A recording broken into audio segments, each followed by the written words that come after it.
कौन कहता है कि आसमान में सुराख नहीं होता, एक पत्थर तो तबीयत से उछालो यारो। जी हाँ, बिल्कुल।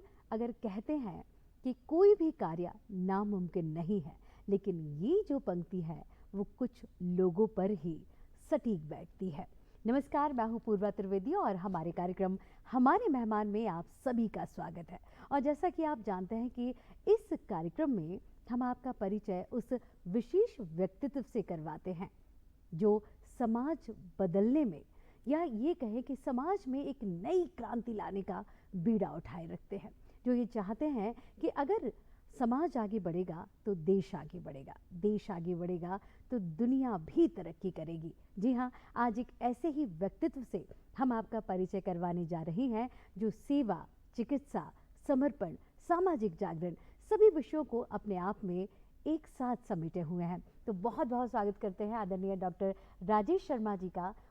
जी हाँ, चिकित्सा, सेवा, आध्यात्म और समाज जागरण, इन चारों आयामों को जैसा कि हमने बताया कि अपने आप में वो समेटे हुए हैं। डॉक्टर शर्मा जी एक ख्याति प्राप्त ऑर्थोपेडिक सर्जन हैं एवं हाई वेलोसिटी ट्रामा विशेषज्ञ हैं और आप भोपाल स्थित नर्मदा ट्रामा सेंटर के प्रमुख भी हैं और वर्षों से असंख्य लोगों को नया जीवन भी आप प्रदान कर रहे हैं। साथ ही चिकित्सा को आपने केवल व्यवसाय नहीं बल्कि सेवा और साधना का माध्यम बनाया है। आप आरोग्य भारती की आध्यात्मिक स्वास्थ्य आयाम के अखिल भारतीय प्रमुख हैं और आरोग्य भारती मध्य भारत प्रांत के माननीय अध्यक्ष का दायित्व भी सफलतापूर्वक आप निर्वहन कर रहे हैं। और साथ ही आपको बताना चाहेंगे कि आप नर्मदा जीवनदायिनी संस्था के संस्थापक के रूप में भी वर्षों से कार्य कर रहे हैं। सर, बहुत सारी उपलब्धियां हैं। शायद हमें लग रहा है कि कम शब्दों में या बहुत छोटे समय में जो आपने उपलब्धियां हासिल की हैं वो हम नहीं पहुंचा पाए, लेकिन हम एक आपसे ही आपकी जीवन यात्रा को जानना चाहते हैं। कैसे समाज सेवा, चिकित्सा, सामाजिक दायित्व, आध्यात्म और आरोग्य भारती, बहुत सारे प्रकल्प आप एक साथ लेकर चल रहे हैं और सभी के साथ न्याय करते हुए सभी में बिल्कुल समान रूप से सभी में समय भी देते हैं, आगे भी बढ़ाते हैं। किस तरह से, कैसे आपका आना हुआ और उस जीवन यात्रा पे हम सर्वप्रथम प्रकाश डालना चाहेंगे। दूरदर्शन के सभी दर्शकों को मैं नमन करता हूँ, प्रणाम करता हूँ। और पूर्वा जी, आपने उतना मैं हूँ नहीं जितना आपने अपने दर्शकों को मेरे बारे में बताया है, लेकिन हाँ, मुझे ऐसा लगता है कि एक मोटिवेशन होता है ना।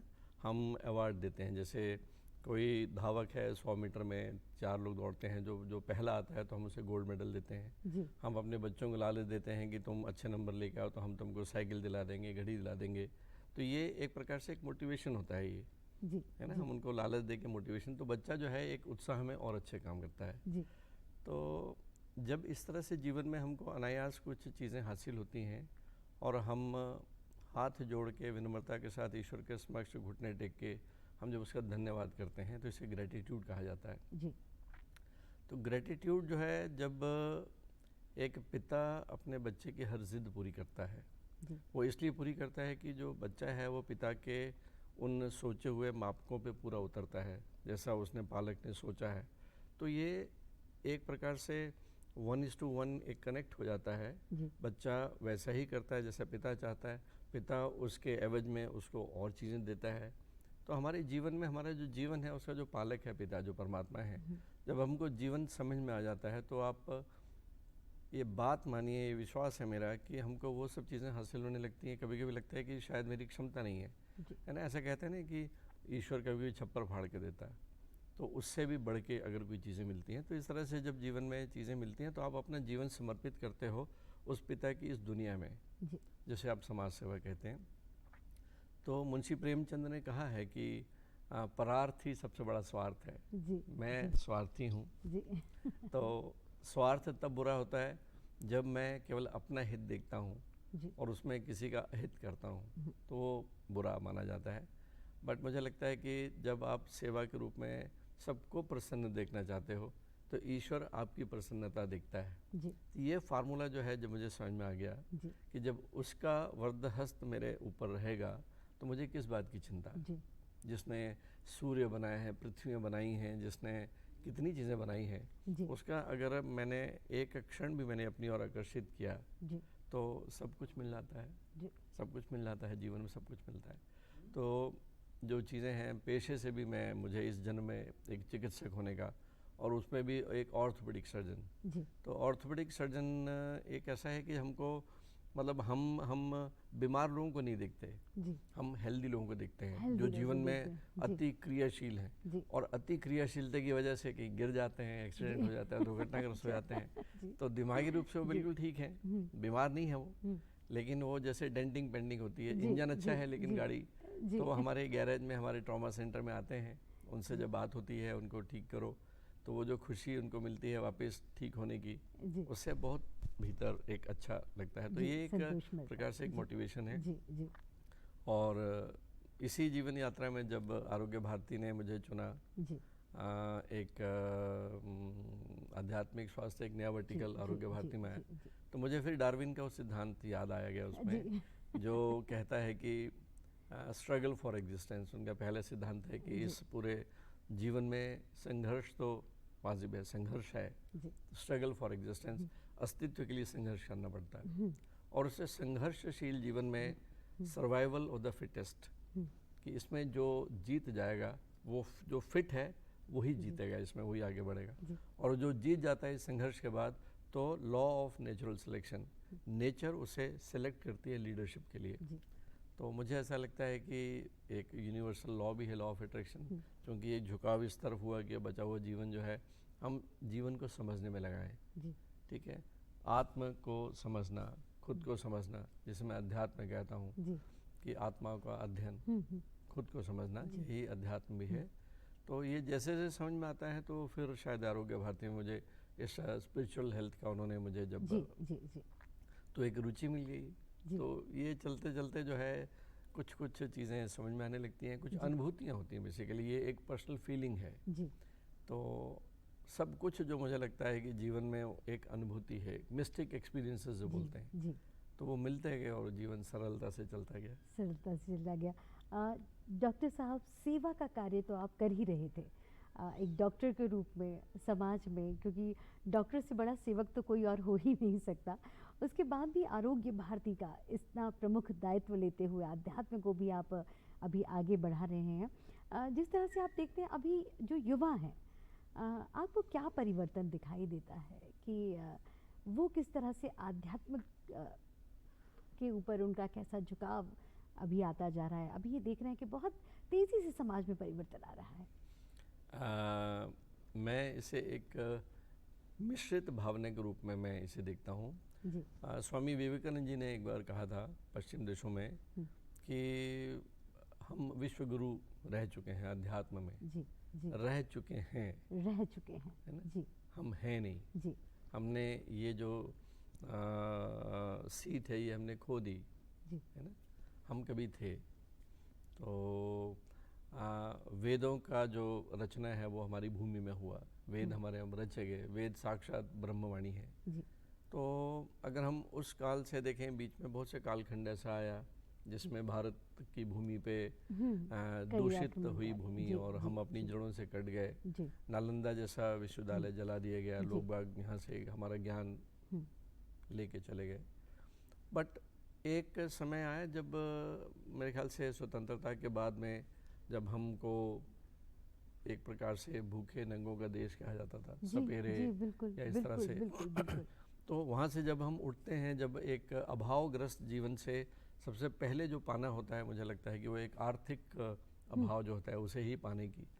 तो हम अपने जब विकसित देशों को देखते हैं, है ना, और हम विकासशील, आज भी हम डेवलपिंग कंट्री माने जाते हैं, तो हम उस रेस में अभी भी हैं। तो हमने जो है एक अच्छे जीवन की परिभाषा बदल दी। अच्छे जीवन की परिभाषा मतलब एक भौतिकवादी जीवन को ही हमने अपना एक जीवन मान लिया, एक मेटेरियलिस्टिक जीवन को। ठीक है, अच्छा घर, अच्छे पैसे, अच्छी गाड़ी, अच्छी घड़ी, अच्छे हॉलीडेज, तो यही हमारे जीवन का एक लक्ष्य बन गया। इसी की प्राप्ति के लिए हमने विद्या हासिल की, है ना।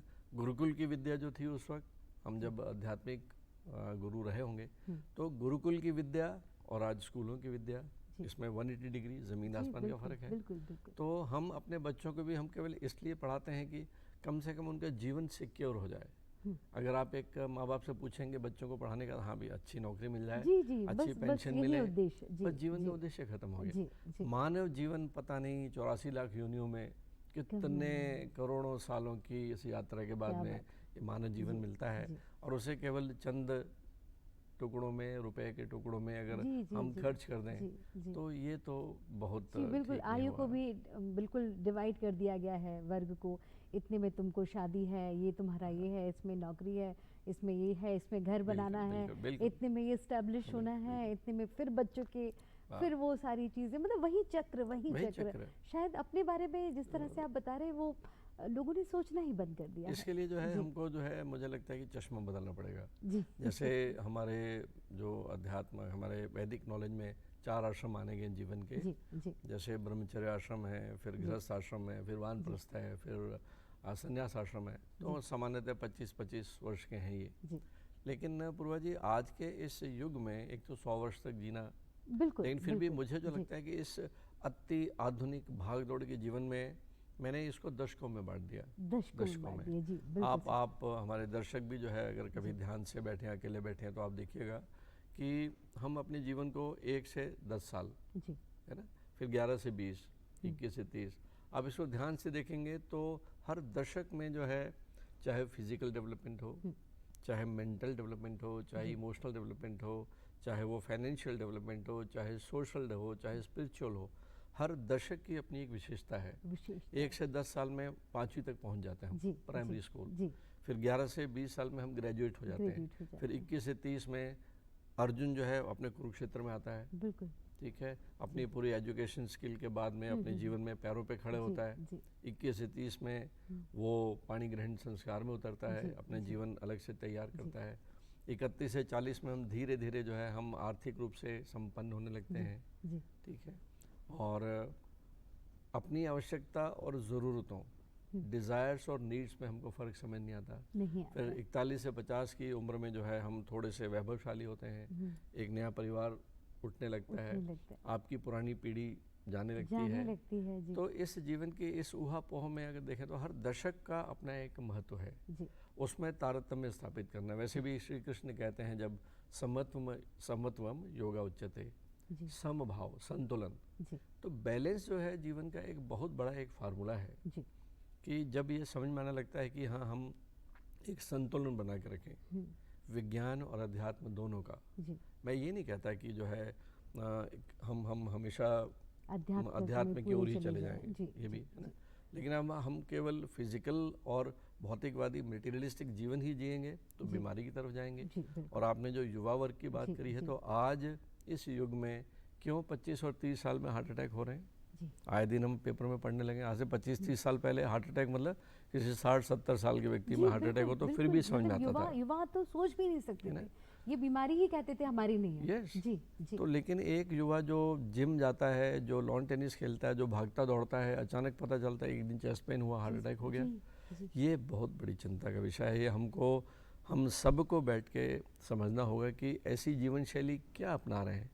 तो मेडिकल साइंस ने जो है इस पे बहुत विस्तृत में गहराई में जाके जो खोज रहे हैं चीज़ों को, तो अब मोटे तौर पे मैं यह कहना चाहूँगा कि हमारी हर क्रिया, चाहे मानसिक सोच हो चाहे शारीरिक क्रिया हो, हर सोच जो है उसे हम कैटेगराइज कर सकते हैं 2 प्रकार की कैटेगरी में, एक इन्फ्लेमेटरी कैटेगरी, एक एंटी इन्फ्लेमेटरी कैटेगरी, है ना। इन्फ्लेमेशन क्या है? मेडिकल साइंस का शब्द है ना, जहाँ पे इन्फ्लेमेशन है मतलब हमारे शरीर का रिएक्शन बाहर के किसी भी स्टिमुलस के लिए, किसी खतरे के लिए, उसे हम इन्फ्लेमेशन कहते हैं। तो जब एक्यूट इन्फ्लेमेशन, ये लाइफ सेविंग होता है ना। अचानक सामने से मान लीजिए कोई ऐसा खतरा आ गया तो शरीर बिल्कुल तैयार होता है ना, इसको हम लोग फाइट और फ्लाइट रिस्पॉन्स बोलते हैं, राइट। और दूसरा है एंटी इन्फ्लेमेटरी। जब इन्फ्लेमेशन हो गया, शरीर तपता है, भीतर कॉर्टिसोल, एड्रेनालिन, हार्ट रेट बढ़ गई, बीपी बढ़ गया, शुगर बढ़ गई, आंखों की पुतलियाँ फैल गई, हम भागने या लड़ने के लिए तैयार हो गए। अब इसे शांत करना है, इसे शांत करना है, तो इसे एंटी इन्फ्लेमेटरी कहते हैं। शरीर में इन्फ्लेमेशन मतलब सिंपैथेटिक सिस्टम, जी, और एंटी इन्फ्लेमेटरी मतलब पैरासिम्पैथेटिक। ये ऑटोनॉमिक नर्वस सिस्टम के तहत आते हैं, जी, है ना। जी, जैसे बिल्कुल। सेंट्रल नर्वस सिस्टम, मेरे हाथ पैर चल रहे हैं, मैं आपसे बात कर रहा हूँ, इसकी जवाबदारी अभी मेरा सीनियर संभाल रहा है। जी, लेकिन इसी वक्त मेरी बॉडी का टेम्परेचर मेंटेन हो रहा है, जी, हार्ट रेट चल रही है, बीपी चल रहा है, सांसें चल रही हैं, इंटेस्टाइन के अंदर में पाचन तंत्र की सारी चीज़ें, ये ऑटोनॉमिक नर्वस सिस्टम। उसके दो जो तत्व हैं, सिंपैथेटिक, पैरासिम्पैथेटिक, पूरा जीवन इन्हीं का बना है। इन्हीं तो का। आज की लाइफस्टाइल में अगर देखते हैं तो हम बहुत ज़्यादा सिंपैथेटिक सिस्टम के साथ चलते हैं। जी, सुबह उठते ही हम अपने सिंपैथेटिक सिस्टम को ऑन कर देते हैं, जी, चाहे न्यूज़पेपर पढ़ना हो, चाहे वो मोबाइल देखना जी, है, जी, चाहे हमको अपने टारगेट देखने हैं, चाहे मेल देखना है, आज के टू डू लिस्ट देखनी है, जी, हम उसे ऑन कर देते हैं। जी, ये सबकॉन्शियस तनाव है जी, ना। अपने टारगेट पूरे करना, बॉस का दिया हुआ कुछ काम है, जी, या ऐसी छोटी छोटी चीज़ें, है ना। बच्चे की स्कूल की फ़ीस है, बच्चे को बस में छोड़ना है, बच्ची को बस में छोड़ना है, उसकी शादी की चिंता है, उसके एग्ज़ाम की चिंता है। ये चिंताएं एक के बाद धीरे धीरे ये बन जाती हैं क्रॉनिक इन्फ्लेमेशन। जी, तो आज की जो बीमारियां हैं, चाहे वो ब्लड प्रेशर हो, चाहे डायबिटीज़ हो, चाहे माइग्रेन हो, चाहे अस्थमा हो, चाहे इरिटेबल बाउल सिंड्रोम हो, अपच हो, ठीक है, मोटापा हो, सुस्ती हो, डिप्रेशन है, एंग्जाइटी है, जितने भी ये आधुनिक जीवन शैली से उपजे रोग हैं, इनमें कोई बैक्टीरिया इनके पीछे जवाबदार नहीं है। जी, आप खुद सबसे बड़े बैक्टीरिया बन चुके हो। जी, ये आपके द्वारा ही उचित, आपके विचारों से उचित। जी, तो इसलिए जो है, ये जो युवाओं के लिए बोलना चाहूँगा कि एंटी इन्फ्लेमेटरी एक्टिविटी और इन्फ्लेमेटरी एक्टिविटी में भेद अंतर देखें, समझिए। भेद देखें। बिल्कुल, ये फास्ट फूड खाना, जी, ठीक है, पिज़्ज़ा मैं किसी होटल या किसी के व्यापार पे मैं जी, नहीं कर जी, रहा, लेकिन जी, हाँ, हाँ, वंस इन ए लेकिन वाइल जी, जी, भगवान ने हमको स्वाद ग्रंथि दी है, बिल्कुल, बिल्कुल, तो हफ्ते में एक आध दिन कर लें, जी, बट हमेशा जी, तो ये इन्फ्लेमेटरी एक्टिविटी है। जी, जी, देर रात तक सोना, हुँ, है ना, ये इन्फ्लेमेटरी बिल्कुल, एक्टिविटी है। बिल्कुल सही। सुबह उठते ही मोबाइल में लग जी, जाना, ये ये सारी इन्फ्लेमेटरी। जी, जी, तो एक यंग लड़के को अगर हार्ट अटैक आ रहा है, जी, उसे नहीं पता, but tip of iceberg theory ये कहती है कि 10 साल आपने जो लाइफस्टाइल झेली है, जी, 10 साल, वो 11वें साल में सिम्टोमेटिक, लाक्षणिक होती है। क्या बात है। आपकी अगर इन्फ्लेमेटरी एक्टिविटी ज़्यादा है तो डेफिनेटली 11वें साल में जाके आपके जीवन में शारीरिक रूप से कुछ बीमारी या रोगग्रस्त हो जाएंगे। जी, ये बिल्कुल तय है। बहुत मतलब आपने जीवन के उस गणित को बहुत ही सरल शब्दों में व्यक्त कर दिया सर, कि हम सोचने पर हमारे दर्शक भी मजबूर हो जाएंगे कि हम क्या कर रहे हैं। हमने दशकों में अपने जीवन को इस तरह से कभी सोचा ही नहीं। वो लास्ट अपने दशक दिखेंगे, और जब आपने कहा कि 11वें साल में पता चलेगा, अच्छा ये हमारे उन 10 सालों का परिणाम है जो आज Yes. 11वें साल में हमको पता चल रहा है। आज युवा भी या दर्शक हमारे देख रहे होंगे आपको, तो और ज़्यादा प्रेरित हो रहे होंगे, क्योंकि एक चिकित्सक वो सेवा के लिए भी सोच रहा है, आध्यात्मिक के लिए भी सोच रहा है, और वो आपको वो सूत्र दे रहा है जो जीवन में सिर्फ हेल्थ से निकल के नहीं, आपके मानसिक और आपके हृदय बहुत सारी चीज़ों को क्या कह सकते हैं कि उसको प्रभाव डालते हैं, उसको प्रभावित करते हैं, आपके जीवन जीने की शैली को। एक आपका जो जिस तरह से आपका सामाजिक व्यक्तित्व है, अगर हम बात करें नर्मदापुरम की, आज नर्मदापुरम में जब हम नाम लिखते हैं डॉक्टर राजेश शर्मा, तो लोगों को याद आता है कि आप जैविक खेती के माध्यम से एक अलग संदेश दे रहे हैं, आप तपोवन के माध्यम से अलग संदेश दे रहे हैं, और आप उपवन के माध्यम से अलग संदेश दे रहे हैं। ये जो उपलब्धियां आपने हासिल की है, या यूँ कहीं जो माइलस्टोन आप लोगों के लिए बनाते जा रहे हैं कि नहीं, इसके बराबरी जहाँ और है, इन सब के बारे में भी हम संक्षिप्त रूप से जानना चाहेंगे कि ये क्षेत्र और इस तरह से डेवलपमेंट, ये सोच में लाना कि नहीं फूड में भी तो जैविक खेती, यहाँ उस घर में रहना जो सिर्फ प्योर ऑर्गेनिक रूप से बनाया गया हो, ये सब भी हम जानना चाहेंगे। पूर्वा जी, आपने बहुत ही अच्छा सवाल किया है। देखिए, माँ नर्मदा का मेरे जीवन पे जो है जो प्रभाव है, जी, जी, तो माँ तो है ही हो, जीवनदानी तो है ही है। जी, तो ऐसा कहा जाता है कि गंगा जी में तो आपको एक डुबकी लगा के जी, जी, आप अपनी ज़िंदगी को सफल टाल बनाएंगे, सकते हैं, जी, माँ नर्मदा के दर्शन मात्र से। दर्शन मात्र से। तो जब आप बहुत ही पवित्रता के साथ में जुड़ जाते हैं, जी, तो ये सारे के सारे ईश्वर हैं, ये है ना। ये सब जैसे जैसे 5 तत्व हैं, जी, अगर हमें सच में ईश्वर देखना है तो सूर्य भगवान, अग्नि तत्व, ये साक्षात ईश्वर हैं, जी, है ना। आदित्य हृदय स्तोत्रम का अगर आप पाठ जी, करते हो जी, तो आपको जी, पता चलेगा जी, जी, जी, कि बिल्कुल। असली ईश्वर तो धरती माँ है, जी, जल है, अग्नि है, वायु है, जी। आकाश है, ये सारे के सारे ईश्वर रूपी तत्व विद्यमान हैं। तो माँ नर्मदा आपके स्वप्न में आती हैं। जी। जब आप छोड़ देते हो तो पूरी तरह से समर्पित हो जाते हो, जी। तो ये जितने भी ये देव आत्माएं हैं, ये जी। शक्तियाँ, ये आपको गाइड करती हैं। जी। तो नवदापुर में मुझे सेवा करने का मौका मिल रहा है, और मैं सच कह रहा हूँ, मैं कभी कभी रोंगटे खड़े होते हैं जिस तरह से वहाँ के जो मेरे भाई बंधु जैसे प्यार करते हैं मुझे, जी। जी। जैसे विश्वास करते हैं, जी। ये साधारण बात नहीं है। जी। ये पता नहीं कितने जन्मों के सत्कर्मों का फल होगा जी। जो मुझे प्राप्त हुआ है। मेरी एक बात पे वो भरोसा करते हैं। जी बिल्कुल। छोटा सा नवदापुर है ना, जी। आसपास बॉम्बे, कलकत्ता, दिल्ली, बड़े बड़े, लेकिन लोग बाग इलाज के लिए जो है विश्वास करते हैं। विश्वास एक बार करते हैं। कह दिया वहाँ तैयार हो जाते जी। हैं। जी। तो ये मेरे लिए एक बहुत बड़ा एक अनुभूति भी है, और मैं अनुग्रहित हूँ उनके प्यार से। जी। फिर जब आपको संसार में काम करने का मौका मिलता है तो मुझे लगता है कि एक बार मैं हिरवे बाज़ार, एक महाराष्ट्र में अहमदनगर ज़िले में एक गांव है, जी। जो एक आदर्श गांव है। जी। उनके जो सरपंच थे पोपटराव पवार, उनसे मिलने का मौका मिला।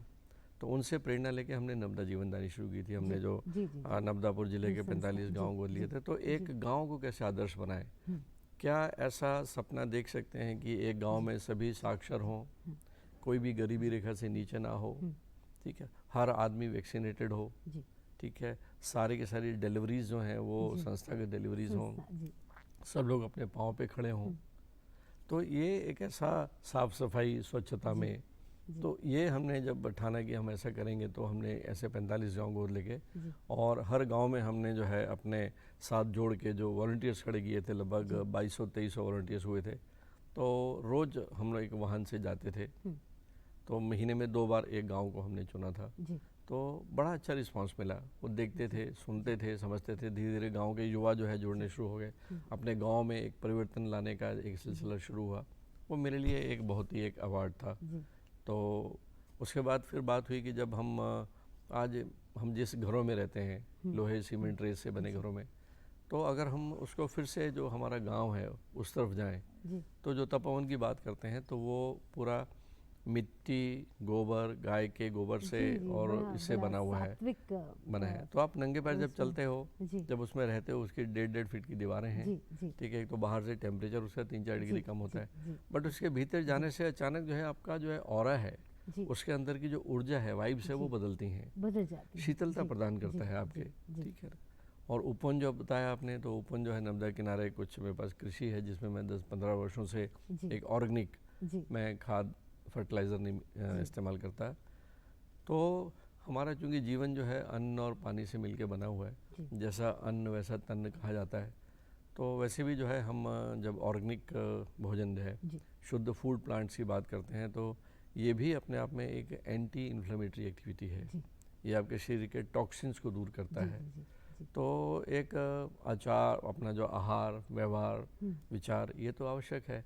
अच्छे जीवन जीने के लिए कुछ चीज़ों की आवश्यकता है। तो एक प्रकार से हमने इसको एक कमर्शियल रूप में हमने जो हम कर सकते थे, जैसे मेरे पास जितने गौ सेवा है, हमारी गाय भी जो है वो ऑर्गेनिक आहार ही लेती हैं। अरे वाह, ठीक है। और उससे दूध से घी, वो घी जो है प्रकार से औषधि का काम करता है। वैसे भी कहा जाता था कि जो किचन जो होता है, घर का रसोई, वो एक औषधालय है।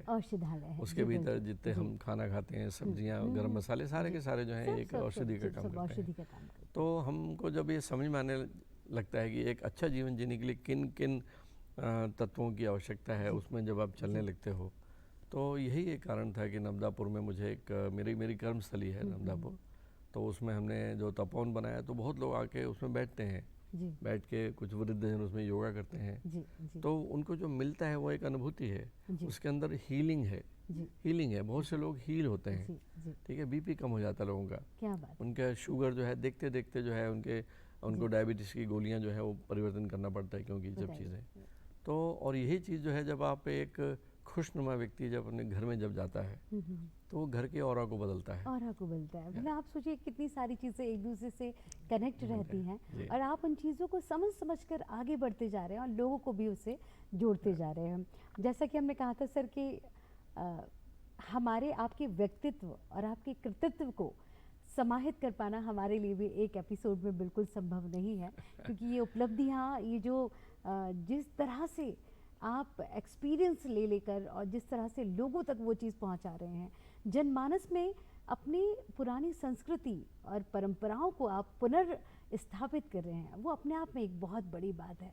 हम चाहेंगे कि आपके आगे के विज़न के साथ एक अच्छा सा संदेश भी लोगों तक पहुँचे। अभी योग दिवस भी हमारा पूरा देश मना रहा है, देश का पूरा विश्व ही मना रहा है, अब तो पूरी दुनिया अनुसरण करने लगी है भारत का। तो एक ऐसा संदेश आप तक पहुँचे, लेकिन इस वादे के साथ कि आपकी इन उपलब्धियों को हम आगे भी लगातार अपने दर्शकों तक पहुँचाते रहेंगे। लेकिन अभी फ़िलहाल आपका एक प्यारा सा संदेश। मैं दूरदर्शन के माध्यम से हमारे सब भारतवासियों को केवल और केवल ये विश्वास के साथ केवल एक आपसे बात साझा कर सकता हूँ कि आप जो चाहो वो पा सकते हो। यूनिवर्स जो है वो लुटाता है। इस नेचर का, इस प्रकृति का केवल एक सिद्धांत है कि आप उसे एक दो, वो अनेक देती है। चाहे गेहूं का एक दाना हो, चाहे आम की एक गुठली हो, ऐसा पूरा वृक्ष लगता है और कितनी जनरेशन लेती हैं।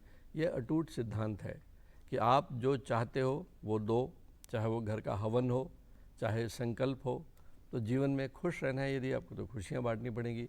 जीवन में आपको स्वस्थ रहना है तो एक स्वस्थ विचारों के साथ रहना पड़ेगा, क्योंकि माइंड और बॉडी का रिलेशन बहुत है।